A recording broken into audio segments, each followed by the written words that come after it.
Hello, dear listeners and televiewers. Thank you so much for joining me on today's edition of the program, You and Your Health, and on Equinoxe Radio Multimedia. For presentation, I am Immaculate Fogwe. Nearly 2 out of 10 adults are likely to suffer from hemorrhoids from time to time. A lot of people suffering with the health condition experience challenges while sitting down, worse still when using the toilet. How then do we treat such a condition? That's what we'll be looking at on today's edition of the program. With me in the studio, I have my co-host, Lucy Liengo. Good afternoon to you. Good afternoon, Immaculate Fogwe. Good afternoon, dear listeners and viewers of Equinoxe Radio and Television. And our guest for the day is Dr. Aucun. He is a general practitioner. Good day to you. It is a pleasure having you on the program. Thank you very much, Madam Fogwe. Good afternoon to all the listeners and televiewers of Equinoxe. Thank you so much for coming. I guess, Lucy, you will begin. Yeah, Doctor, thank you for joining us on today's edition. We are talking about hemorrhoids. What are some of the causes, or let's start with the definition of what is hemorrhoids. Okay, so hemorrhoids actually corresponds to what we have the tendency of calling pile. We should first of all clarify that hemorrhoids are actually an anatomical constituent of the anal canal, meaning that everybody naturally has a structure within his anal canal that are called hemorrhoids. And so generally, it's when those structures are actually affected by an illness that we'll then discuss the pathological forms of hemorrhoids, which would then generally call hemorrhoidal disease. But for the sake of understanding, we'll just call them hemorrhoids because that's how everybody denotes them. That's the first thing to understand. The next thing is actually the hemorrhoidal disease is actually an association of signs and symptoms that reveal themselves when you actually have an anomaly at the level of the vascular cluster. That's a group of a network of blood vessels found within the anal canal, which when they enlarge because of a surplus of pressure existing within the anal canal, can then prolapse and then eventually now possibly give the symptoms that we generally experience, and sometimes in the face of complications even worse. And so what are some of these causes?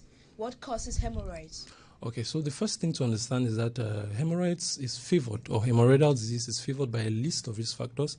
All risk factors which converge towards 3 particular pathophysiological processes. First of all, there's a marked enlargement or distension of the blood vessels which actually progressively accumulate blood. Eventually, there's also a weakening of the structures that normally are supposed to maintain those blood vessels in check and then also regulate the pressure at the level of the anal canal.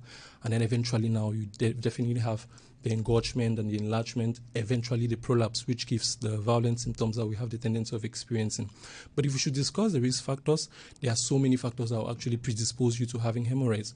The most frequent one is a low-fiber diet, generally feeding or eating meals that are too poor in vegetable content or fruit content. Poorly hydrating happens to be the predominant risk factor for this disease or this condition. We would also have a multiplicity of other risk factors. Pregnancy happens to be one, because pregnancy actually subjects you to an increased abdominal pressure, which over a certain time could actually influence transit and then influence also the health of the structures that are within the anal canal. We'd also have family tendencies. You all know that people have the impression of thinking that hemorrhoids is actually something which is genetically predisposed, but it's not that much so.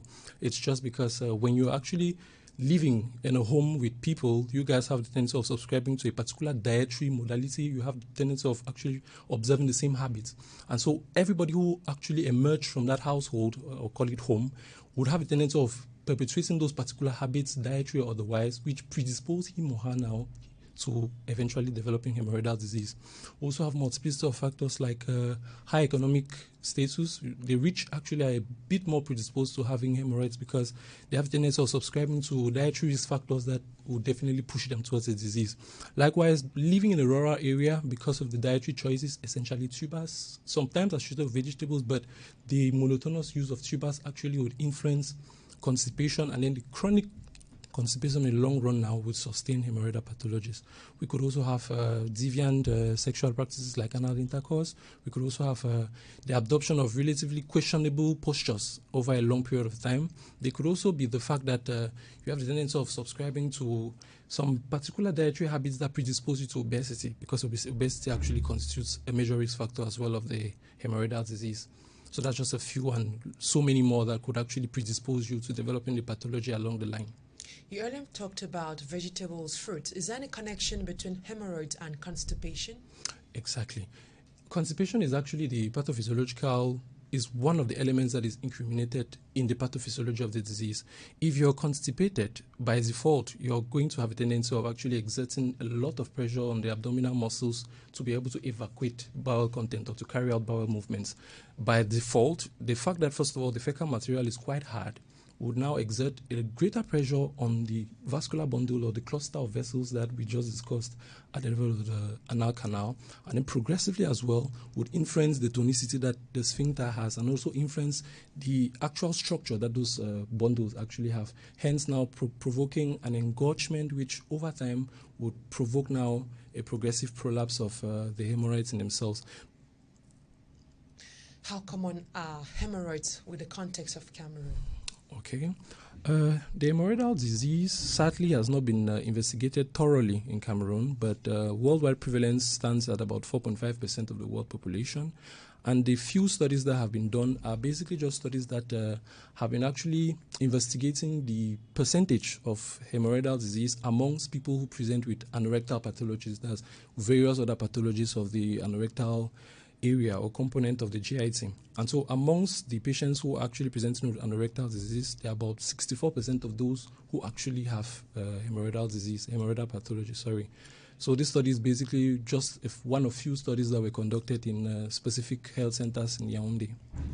So are all hemorrhoids the same, like the different types, are they the same? No. First of all, it's true that we have two main subsets of hemorrhoids depending on the localization and the manifestation, and then we'll also have a classification of hemorrhoids that actually deals with the severity, meaning that we would want to classify hemorrhoids first of all as being having a particular localization. We have what they call internal hemorrhoids and we have what they call external hemorrhoids. Internal hemorrhoids basically just correspond to the enlargement or the progressive engorgement of those cluster of vessels that is actually found at the superior segment of the anal canal. And then now external hemorrhoids basically is when it has crossed a specific landmark that they call the dentinate line, and then it's progressively making it into the inferior segment and eventually even beyond above the anal margin. How can I tell I'm suffering with hemorrhoids? What are some of the symptoms? Basically, when you're actually experiencing hemorrhoids, there are specific signs and symptoms that we, the practitioners, will expect to find. The most prominent happens to be perectal bleeding, the emission of bright red blood from the rectal canal or the rectum. Generally, this bleeding is a bleeding which is kind of characteristic because you would not have it as typical in other pathologies, because in the hemorrhoidal disease, we actually have a bleeding which is of arterial origin. So the bright red component is quite important. And then it's also good to be able to actually characterize the particular quantity, circumstance of occurrence, and all that comes with the bleeding. We also have things like perianal swelling, which corresponds basically to when the hemorrhoidal sacs are wanting to actually protrude out of the anal canal. We could also have patients complaining of an inability to completely void their bowels. To always discuss things like, docteur, quand j'essaie de faire les selles, j'ai presque l'impression que je n'ai pas pu évacuer les intestins pleinement. Some will also experience some particular form of discomfort while being seated. They'll have the impression that there's something that is actually lurking around the anal margin, making them feel quite uncomfortable, sometimes even experience pain. So how can we, what time are we thinking about a surgery when we have this hemorrhoid? When should we think about a surgery? So you would discuss surgery in the context of hemorrhoids. Basically, there are actually absolute indications of surgery in the context of hemorrhoids, and there are relative indications. When you're stratifying the severity of the hemorrhoids, mostly highly symptomatic grade 3 or grade 2 hemorrhoids actually would qualify for surgery, because those are the kinds that have generally failed to the use of conventional treatment or conservative treatment. And so in those contexts, you'd want to proceed by surgery, because there's no point only repeating regimens that don't work. You would also consider surgery when a patient actually presents with what they call a thrombosed or strangulated form of hemorrhoid, which is actually basically the presence of a clot that causes a progressive twisting and strangulation of the sacs, hence now inducing a great degree of pain and in some circumstances also some pronounced bleeding.